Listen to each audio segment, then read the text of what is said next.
लोकसभा चुनाव के ऐलान से पहले एबीपी न्यूज के लिए सी वोटर ने किया है देश का सबसे बड़ा ओपिनियन पोल। इस सर्वे में 41,762 लोगों से बात की गई। 1 फरवरी से 10 मार्च के बीच सर्वे लोकसभा की सभी 543 सीटों पर किया गया। सर्वे में मार्जिन ऑफ एरर +-3 से +-5% है।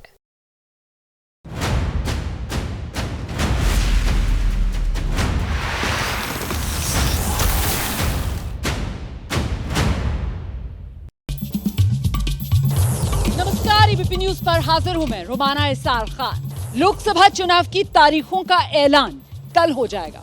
पर्चा कब से भरा जाएगा, वोटिंग का दिन क्या रहेगा और नतीजे कब आएंगे, पूरी की पूरी पिक्चर कल दोपहर 3 बजे चुनाव आयोग अपनी प्रेस कॉन्फ्रेंस में साफ कर देगा। और उससे एक दिन पहले आज एबीपी न्यूज पर मैं आपके लिए लेकर आई हूं सबसे बड़ा ओपिनियन पोल फाइनल पार्ट। अभी तक इस ओपिनियन पोल में 390 लोकसभा सीटों का पूरा हालचाल हम आपको दिखा चुके हैं, जिसमें इंडिया गठबंधन के खाते में 111 सीट और एनडीए के खाते में 269 सीट जाती हुई नजर आ रही है। मतलब वो बहुमत वाला जो जादुई आंकड़ा 272 वाला, उससे महज 3 सीटों के फासले पर इस वक्त एनडीए खड़ा हुआ नजर आ रहा है।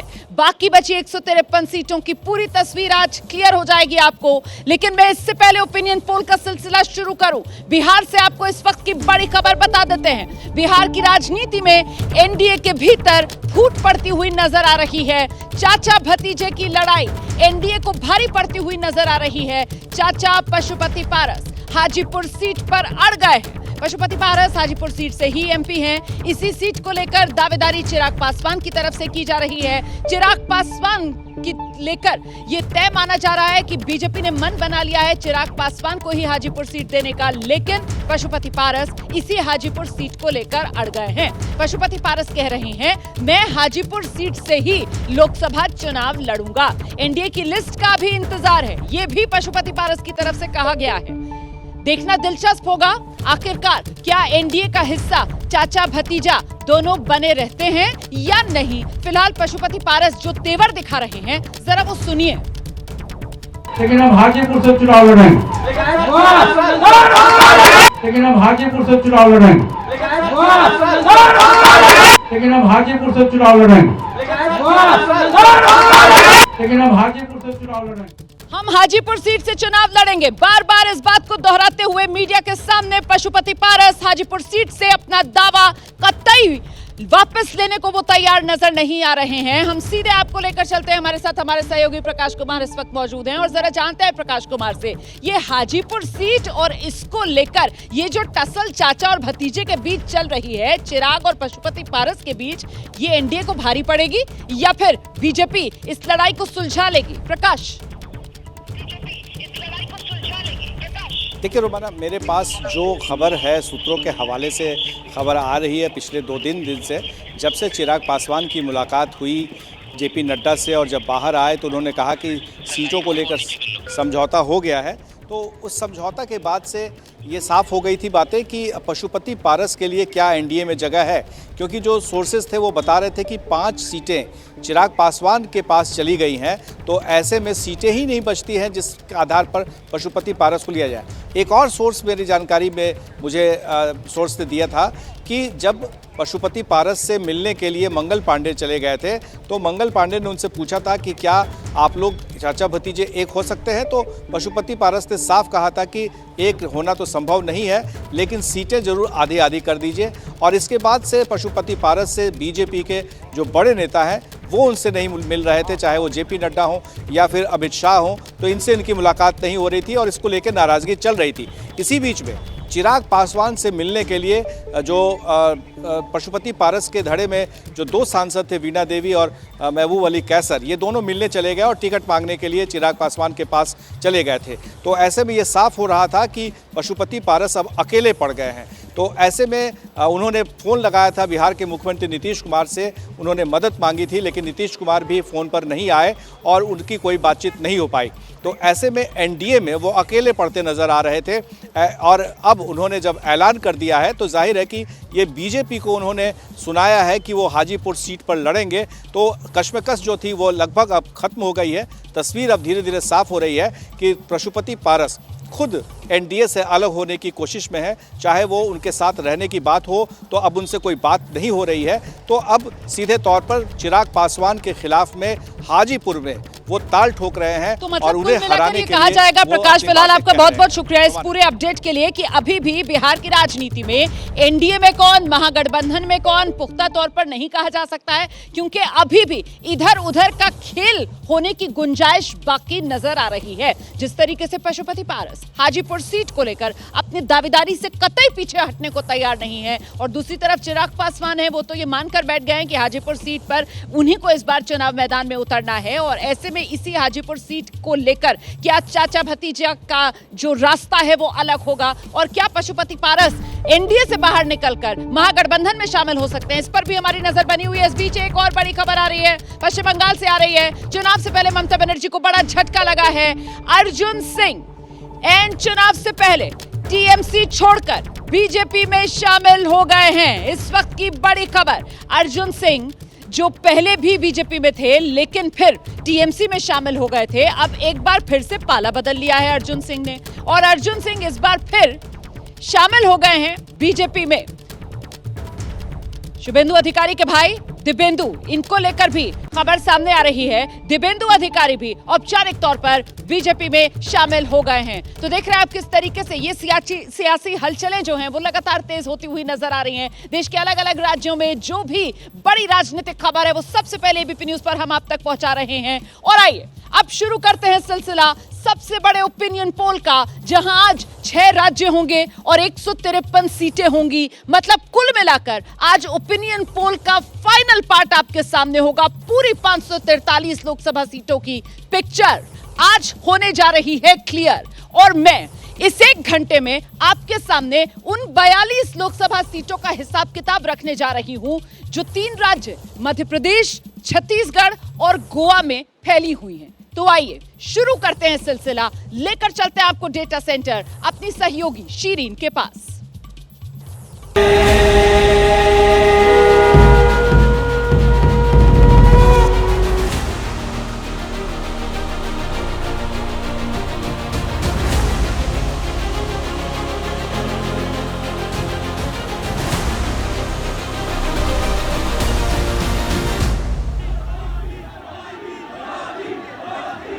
सबसे बड़ा ओपिनियन पोल और आज फाइनल पार्ट की बारी है, क्योंकि आज 543 सीटों की पूरी तस्वीर क्लियर हो जाएगी। प्रधानमंत्री नरेंद्र मोदी की गारंटी पर भरोसा करती है जनता, या उनके उस 400 पार के नारे को बुलंद करती है, या फिर जो विपक्ष जो राहुल गांधी कह रहे हैं उस पर भरोसा जताती है जनता। एक अंदाजा आपको इस सर्वे से जरूर लगेगा।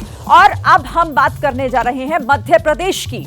मध्य प्रदेश में आखिर जनता का मन क्या कहता है? तो देखिए, वोट शेयर के लिहाज से 29 सीटें हैं और 29 सीटों का कुल क्या वोट शेयर दिखाई दे रहा है? 58% बीजेपी के खाते में जा सकता है वोट शेयर और इसी के साथ 41% वोट शेयर इंडिया गठबंधन को मिल सकता है और 1% अन्य के खाते में। लेकिन सबसे ज्यादा 58% वोट शेयर बीजेपी के खाते में जाता दिख रहा है। रोमाना,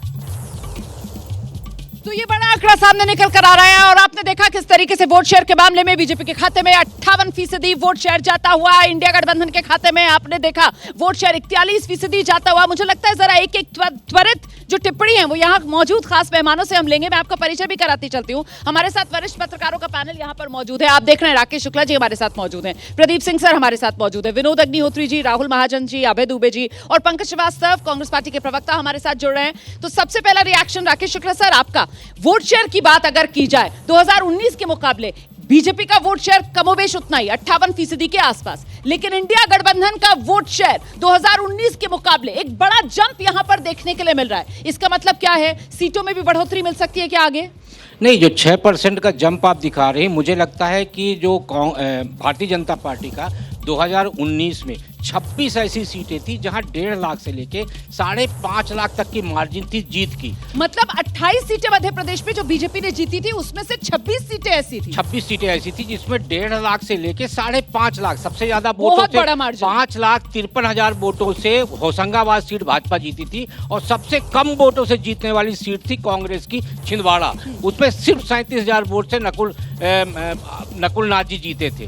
2 सीटें थी जहां 90,000 और 97,000, एक रतलाम एक मंडला। कांतिलाल भूरिया 90,000 से हारे थे और 97,000 वोटों से जीते थे अपने फग्गन सिंह कुलस्ते। तो जो आप मार्जिन दिखा रहे हैं उससे सीट नहीं बढ़ेगी। भारतीय जनता पार्टी की मार्जिन कम हो सकती है, जीत विनिंग मार्जिन आप कह रहे हैं वो कम हो सकती है, लेकिन कमोबेश नंबर सीट्स का वही रहने वाला है। वोट प्रतिशत को देखकर आपका आकलन, प्रदीप शर्मा। तो देखिए, जो अंतर है वोट प्रतिशत में कांग्रेस और बीजेपी के बीच में, और चूंकि कोई ट्रायंगुलर फाइट नहीं है, कोई तीसरी पार्टी नहीं है, सीधी लड़ाई दोनों पार्टियों में होनी है, तो इसलिए जो है इतने वोट परसेंटेज के अंतर पर जो है वो एक तरफा चुनाव है।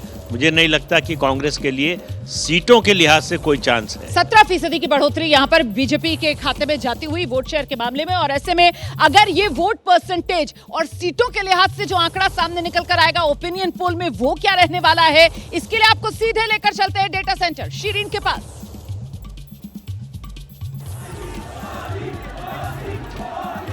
बिल्कुल रोमाना, तो देखिए ये तो वोट परसेंटेज की बात हो गई, किसके खाते में कितना वोट शेयर जाता हुआ दिख रहा है, लेकिन अब ये सीटों के लिहाज से महत्वपूर्ण इस लिहाज से हो जाता है कि आखिर किसे कितनी सीटें मिल रही हैं। क्या इस बार कोई फेरबदल, कोई बदलाव, कोई ऐसे चौंकाने वाले आंकड़े आ सकते हैं क्या कहती है जनता, और इस सर्वे में क्या निकलकर सामने आया है? तो मध्य प्रदेश का हाल है ये, और मध्य प्रदेश में जिस तरह से 29 सीटें, किसको कितनी, आंकड़ा जल्दी से आपके सामने रख देते हैं। और देखिए 28 सीटों पर बीजेपी कब्जा कर सकती है और महज यहां पर एक सीट जो है वो कांग्रेस के खाते में, इंडिया गठबंधन के खाते में जाती दिख रही है।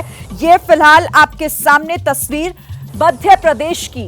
बीजेपी 28 सीटों के साथ बहुत बड़ी जीत यहां पर दर्ज करेगी और एक इंडिया गठबंधन के खाते में जाती दिख रही है, अन्य के खाते में कुछ भी नहीं। तो ये तस्वीर है मध्य प्रदेश की रोमाना।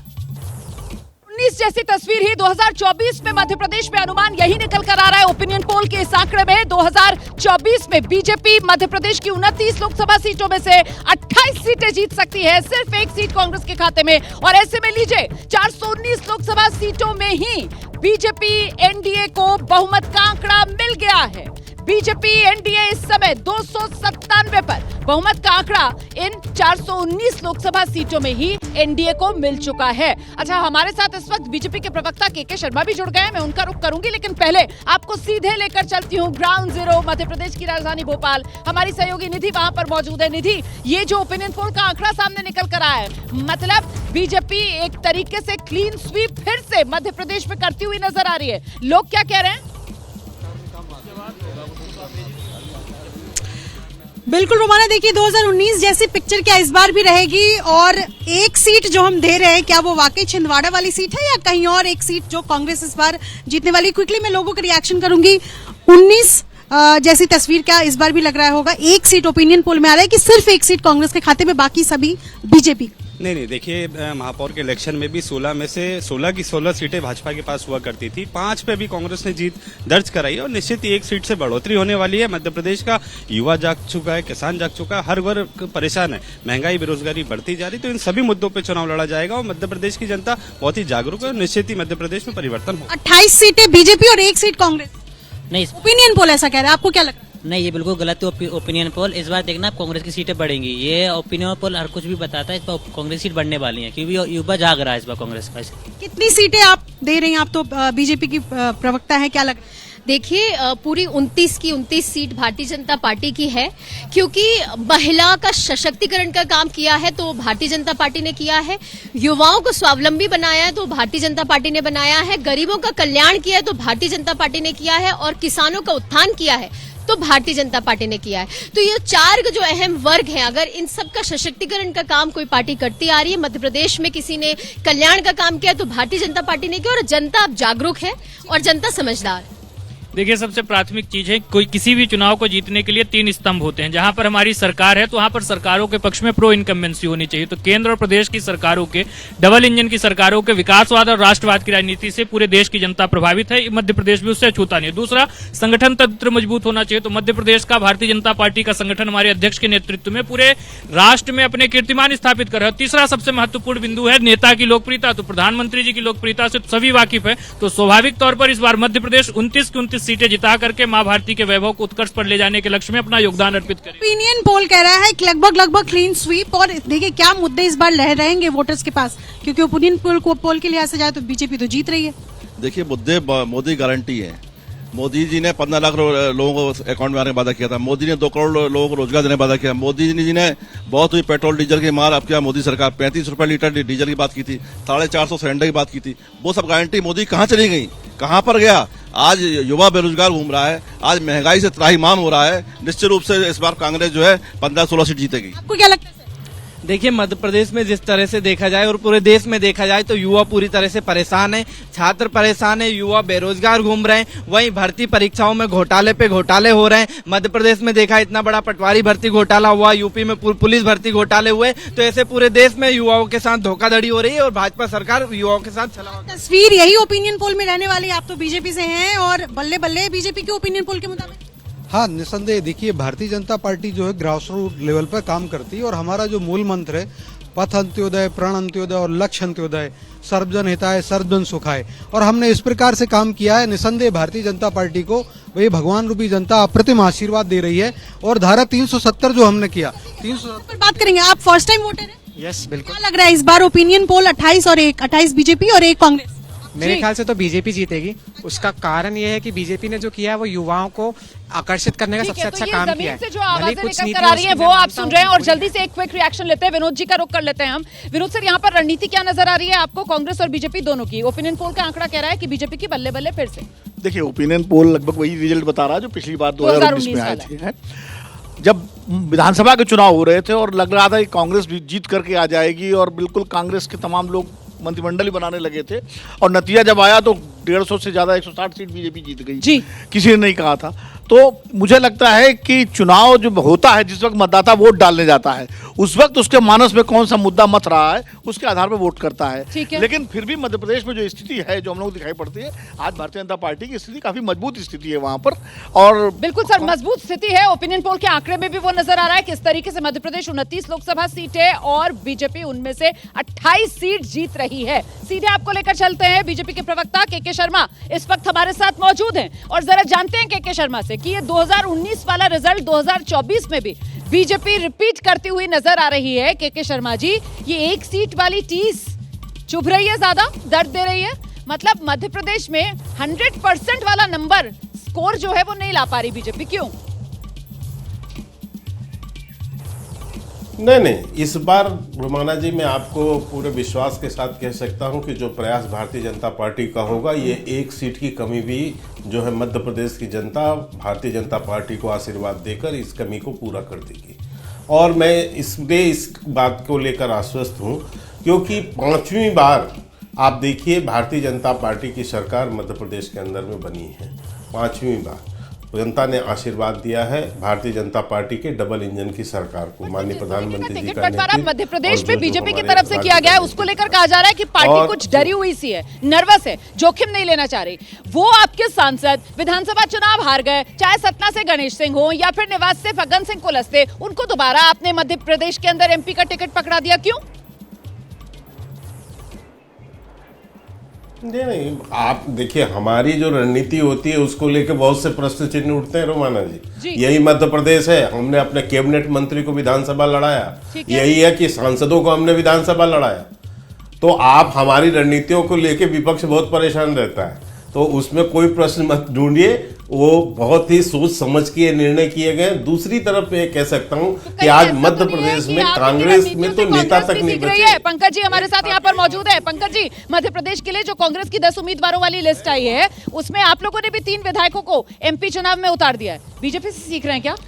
नहीं, बीजेपी से सीखने की बात नहीं है। हर पार्टी की अपनी रणनीति होती है। बीजेपी की रणनीति उन्हें मुबारक, हमारी रणनीति अपनी होगी। लेकिन एक बात बहुत साफ है, अभी आपने जो दिखाया और जिस तरह वहाँ के नौजवानों ने मध्य प्रदेश के बेरोजगारी के सवाल को बड़ा केंद्रीय प्रश्न बनाकर पेश किया है, मुझे लगता है कि ये जो पूरा 1 और 28 का आपका गणित है, ये बिल्कुल ज़मीन पर नहीं चलने वाला। 2024 का जो चुनाव है वो एकदम अलग प्लान पे होने जा रहा है। आप देखिए कि मुझे नहीं पता कि आप के जो लोग सर्वे कर रहे थे उन्होंने क्या सवाल पूछा, लेकिन मैं इतना ज़रूर समझता हूं कि अगर नौजवानों से कहा जाएगा कि सरकार बनते ही आपको 1 लाख की नौकरी पक्की दी जाएगी जिसमें आप साल भर तक अप्रेंटिस करेंगे, तो वो कांग्रेस को वोट नहीं देगा। अगर वो किसानों से कहा जाएगा कि हम आपको एमएसपी पे गारंटी देते हैं कि आपकी फसलें खरीदेंगे, तो क्या वो कांग्रेस को वोट नहीं देगा? अगर महिलाओं को कहा जाएगा कि 1 लाख, अरे बोल लेने दीजिए, वैसे भी कांग्रेस को कहाँ मौका मिलता अपनी बात कहने का? महिलाओं वाली योजना ले लीजिए ना, 1500 रुपए देने वाले फॉर्म भरवा रहे थे आप लोग, तो महिलाओं ने दिया क्या वोट? जिस लाडली बहना योजना पे ये लोग जीत के आए थे उसमें खाते में पैसा नहीं जा रहा, आपको भी पता होगा। जरा कांग्रेस के साथ इतनी नाइंसाफी न करिए कि उसके जो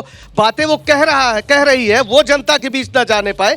हम सीधे सीधे कुछ बड़े मुद्दों को लेकर जनता के बीच जा रहे हैं। 45 साल की सबसे गंभीर और बड़ी और भीषण बेरोजगारी से इस देश का नौजवान इस समय पीड़ित है। हर घंटे 2 नौजवान खुदकुशी कर रहा है। और अगर हम ये कह रहे हैं कि रोजगार का अधिकार एक तरह से देंगे, 1 लाख जो है वो आपको मिलेगा और 30 लाख नौकरियां जो अभी सरकार की हैं उस पर तुरंत भर्ती की जाएगी और 50% वादे आपके गेम चेंजर साबित होंगे इस बार चुनाव में। ये जो हम वादे गेम चेंजर साबित होंगे क्या कांग्रेस के इस चुनाव में? बीजेपी की मुश्किल बढ़ा सकते हैं क्या कांग्रेस के ये वादे?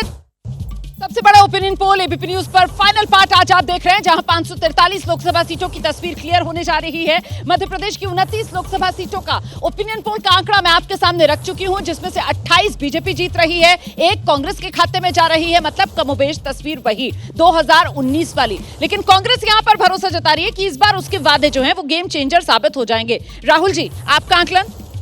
देखिए, मुझे लगता है मध्य प्रदेश में सिर्फ 2 ही सीटें ऐसी है, एक छिंदवाड़ा की, एक मंडला की, जिसको लेके कुछ भी संशय हो सकता है।